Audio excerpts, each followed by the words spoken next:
you ever feel like you go through a ton of Ziploc plastic bags for lunches, snacks? Imagine all the waste, especially if you're making lunches for kids every day. I'm Jan Howell. Welcome back to my channel where I show you tips and tricks on how to make sewing, crafting, and DIY projects easier.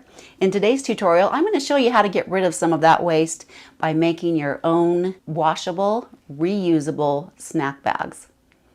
These ribbon loops make it super easy to open up your bag and put your goodies in there. And the box bottom make it so nice when you're filling your bags or when you're needing to grab your hand in and get something. The stuff you have inside is not going to fall out and spill all over. Easy to close up, washable, waterproof fabric, and they're one of a kind. These are the perfect thing for your littles to take to school, for you to put in your purse, your car, and it's a great project if you're new to sewing or you want a quick sewing project. I'm going to show you the measurements for 2 different sizes, and if you're like me and like to have a printout of the instructions, I'll put a link in the description below where you can get that. Let's not waste any more time and get right into the project. Before we get started, I'd like to thank Craftsy for sponsoring this video. Do you like sewing, crafting, or any kind of DIY projects? You'll want to listen to this. Have you ever heard of Craftsy? It's an online community for people like you and me who want to learn more or advance the skills they already have. There's over 2,000 classes with topics of all kinds: sewing, quilting, crochet, watercolor, photography, all kinds of fun things. It inspired me to start crocheting again. I've been going nuts over these granny squares that I learned how to make, and I'm going to learn how to make a pair of mittens. Classes are taught by expert crafters, and they're full of step-by-step instructions with helpful downloadable resources. I've learned so much from Craftsy, and so can you. If you want to try out Craftsy, use my link in the description below, and for the first 1,000 subscribers to use that link, we'll get a full year of premium for only $1.49. Now let's get back to making the snack bags. First thing, let's go over what you'll need to make the snack bags. You'll need some fabric. I'm just using quilter's cotton fabric. You can use something a little bit more dense like corduroy or even a canvas. Or you can even use upcycled jeans like I have with this bag. You'll need some kind of fabric stabilizer. I like to use this Fusible fleece. I'll put the link in the description below where you can get that. It's really nice. And you'll also need, for the lining, some pole fabric, polyurethane laminate fabric. While you're going to effort to make these, you want to make sure that the pole fabric is non-toxic and food grade fabric. I will put a link in the description below where I get mine. It's not very expensive, and most fabric stores will have that available. I'm going to be showing you how to make the larger size snack bag. I have cut 2 pieces of the outer fabric, 8.5 by 9.5, 2 pieces of the Fusible fleece, 8.5 by 9.5, and 2 pieces of the pole fabric, 8.5 by 9.5. I have cut 2 contrasting pieces of fabric, 8.5 by 3.5, and I have cut out 2 pieces of Velcro, the hook and the loop, at 8 inches. 2 pieces of ribbon that I'll use for my pull tabs. The first thing that we'll do is apply the Fusible fleece to our fabric pieces. Place the outer fabric with the wrong side facing up. Determine which side of the Fusible fleece has the little bumpy, shiny things on it, and you want to place that side onto the fabric. And at first I'm going to just spot press to get it sticking there, because I find if you move the iron like this, the fleece makes it hard to move. And then once that's tacked down, I'll flip it over and then press it really well. Do that for both pieces.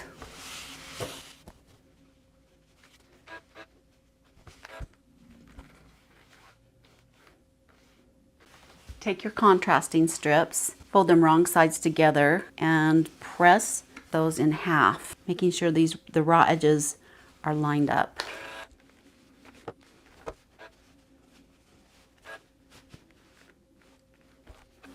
Now we're going to apply the contrasting cuff here to the top of the snap bag. I'm going to clip that in place and sew all the way across using a 3/8 inch seam allowance. I'm going to backstitch.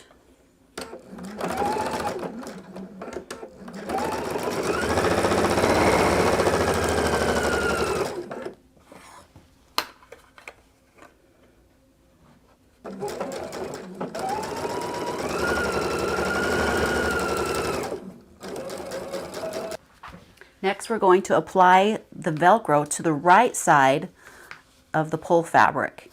Now, to tell the difference between the right and the wrong side of the pull fabric, kind of hold it in the light, and the shiny side will be the right side.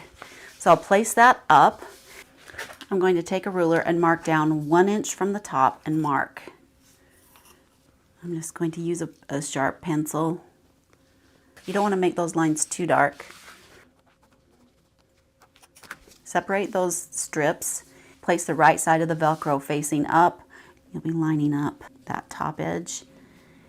And something to note, you don't want to make holes in the pull fabric, so I'm going to just clip it on each side. Now they do make Velcro with adhesive back, so you could stick it on, but the first one I made, I used that, and it was just a mess. It gummed up my sewing needle, and I had to change needles, and it was just a mess. So I find that just sewing it on is the best application. And I'm going to make sure that's straight. And I found just using a piece of masking tape in the middle helps keep that in place. Do that with both pieces.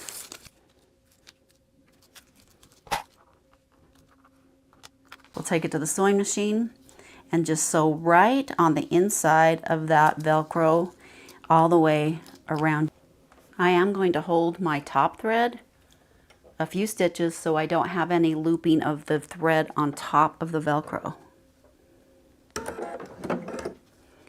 Now my sewing machine has a little red line 1/8 of an inch away from the needle, and I'm going to use that as my guide to sew around the Velcro.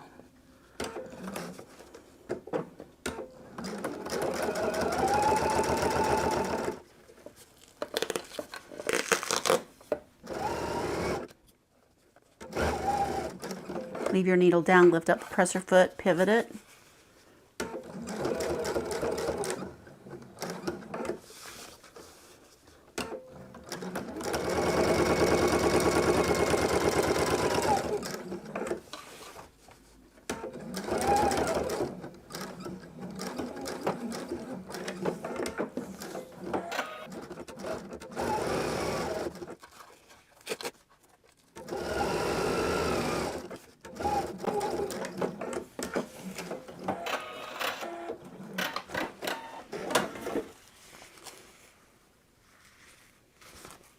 While I'm at the machine, if you want to add a little label, fold the label in half.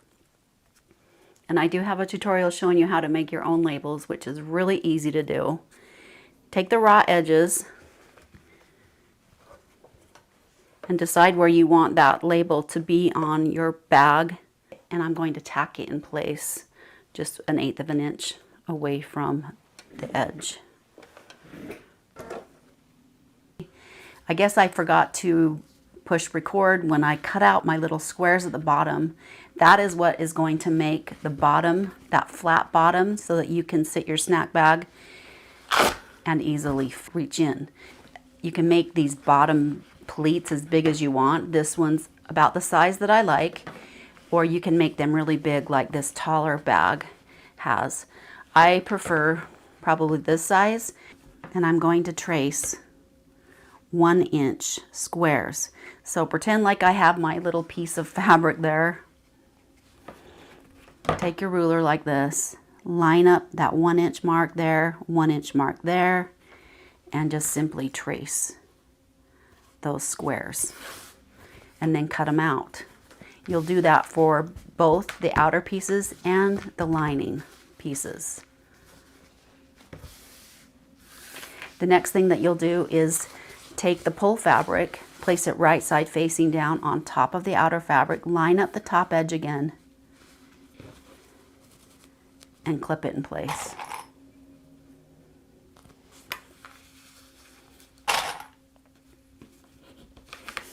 And you'll want to make sure that when you line up those top edges that the sides are also aligned in the bottom pieces. Looks good.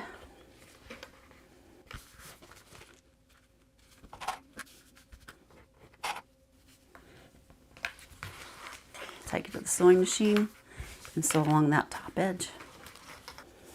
And I'm going to use my little scrap pieces of fabric to start off that seam so it doesn't grab on this pull fabric.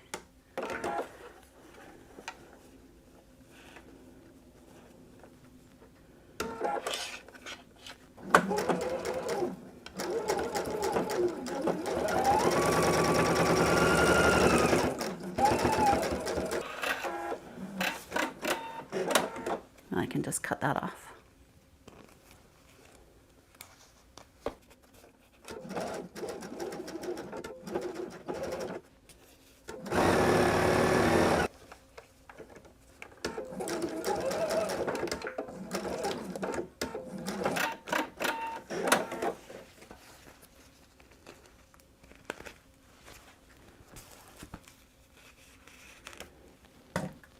I'm going to finger press that, opening up the seam. Just running my finger down there so it's easier to catch with the iron. Because you don't want to put the iron on the pull fabric because it will melt. Carefully press that down. It's just going to help with the bulk, and then we'll turn it over and press it from the top. Get as close to that edge I can without touching the pull fabric.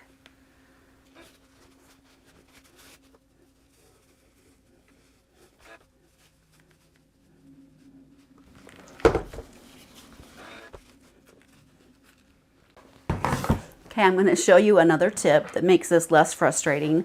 Is when we're trying to line up these pieces, that Velcro is going to stick together, and it's probably going to stick together in the wrong place. So to keep that from happening, I'm simply going to take some more masking tape and tape along that loop side of the Velcro. That makes it so when I'm putting this together, they're not sticking, because it will be really it's really aggravating when you're trying to do this and you have to keep pulling this off. This will just make this a lot easier. I'm going to leave that on until I get it all clipped in place, and then I will remove that. Place one side facing up, the other facing down, lining up the lining pieces and the outside pieces, right sides together. Line up those seams really well, because that's what this edge is going to look like, and you don't want those to be off.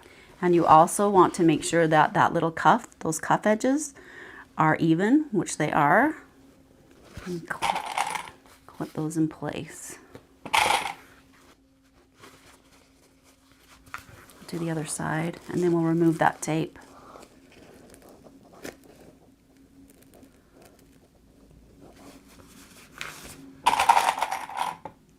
Now I can flip that up and remove the tape.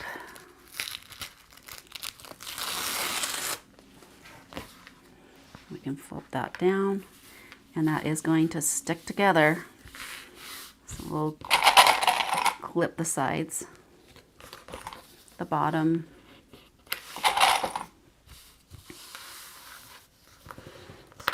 We're going to sew around it, but we need to leave about a 3-inch opening at the bottom so that we can turn it. Leave 3 inches, and we're going to backstitch at each point.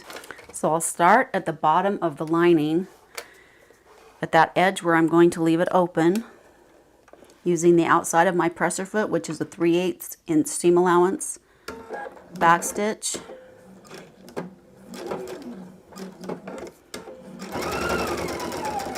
sew to the edge of that square and back stitch.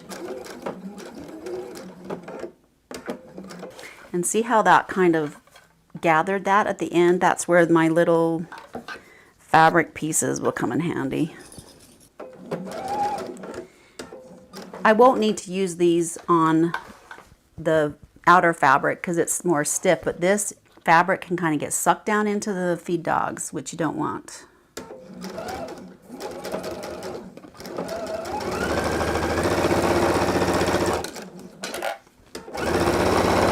So when I get closer to that top seam, I'm going to double check to make sure it's lined up.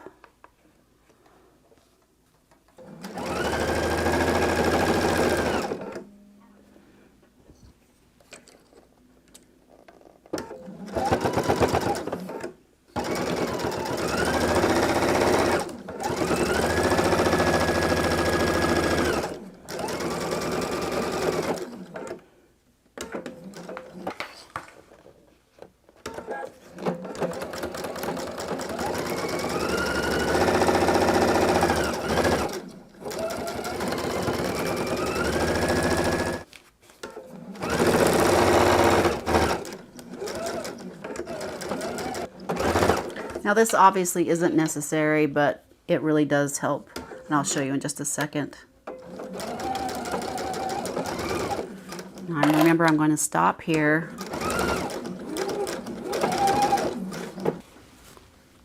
See how there's no gathering up like there was on the other one.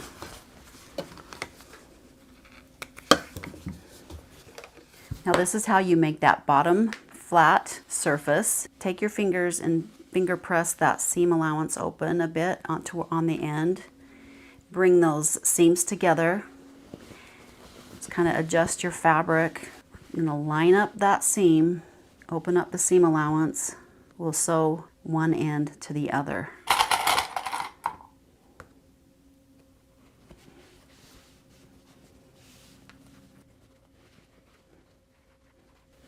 Now I did end up making these a little bit bigger than I originally did. Originally I cut out the 1 inch, but then I went back and cut a 1.5 inch, and I think I like that width a lot better, but you can do whatever you want.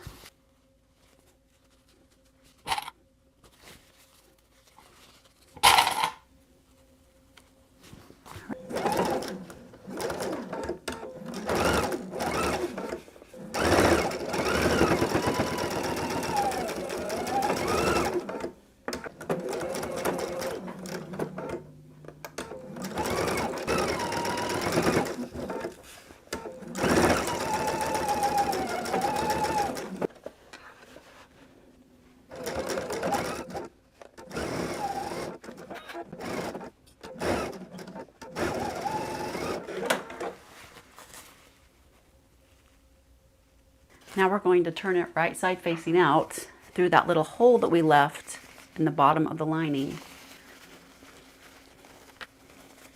Pull that Velcro apart.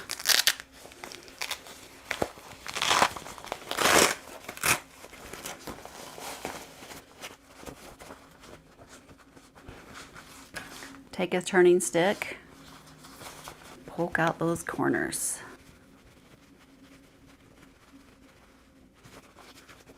Now before we stuff the lining back into the bag, we need to sew that opening closed.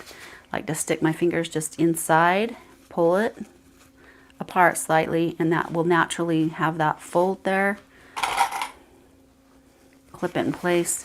You can sew that by hand, so you won't be able to see the stitching, but I don't mind just a little narrow 1/8 of an inch stitch across the bottom there with the sewing machine.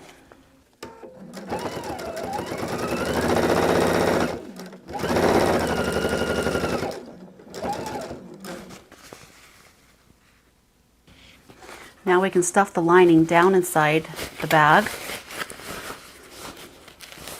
Just poke your fingers down into the pouch there and poke those corners out. Take the fabric and roll it so that the lining and the outer fabric are even. I'm just going to go around and clip that in place.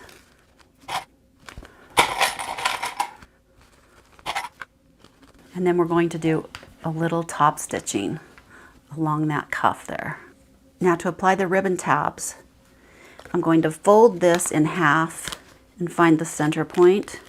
And this is where you can take a pin, just only poke through the fabric layer along that center point. And that's where you'll apply the ribbon. Slide that up inside, center it, let it overhang 1 1/4 inches. And then I'll pin that in place, just going through the fabric layer. Just like that.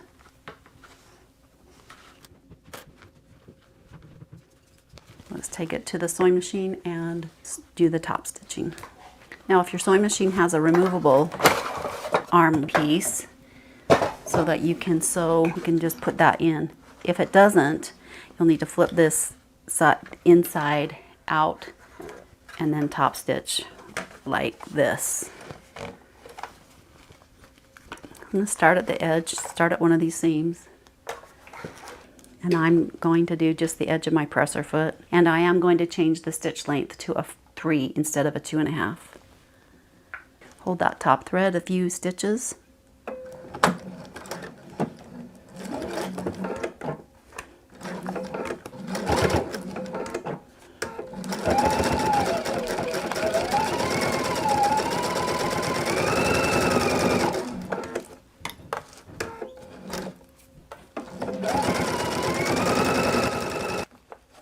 Now these seams can get kind of bulky, and if you've ever seen my tutorials on how to sew over bulky seams, I'm going to grab my hump jumper right now and use that. It's a little device that looks like this, or you can just put a piece of folded up cardboard or an emery board even works.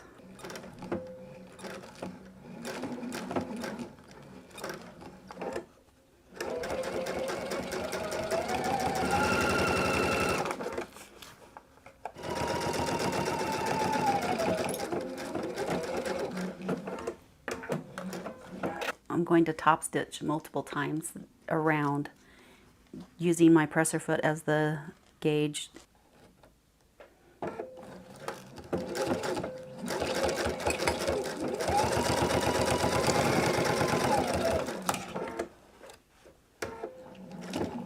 Now as soon as that presser foot starts to tip up, that means I need to prop up the back of the presser foot to avoid skip stitches.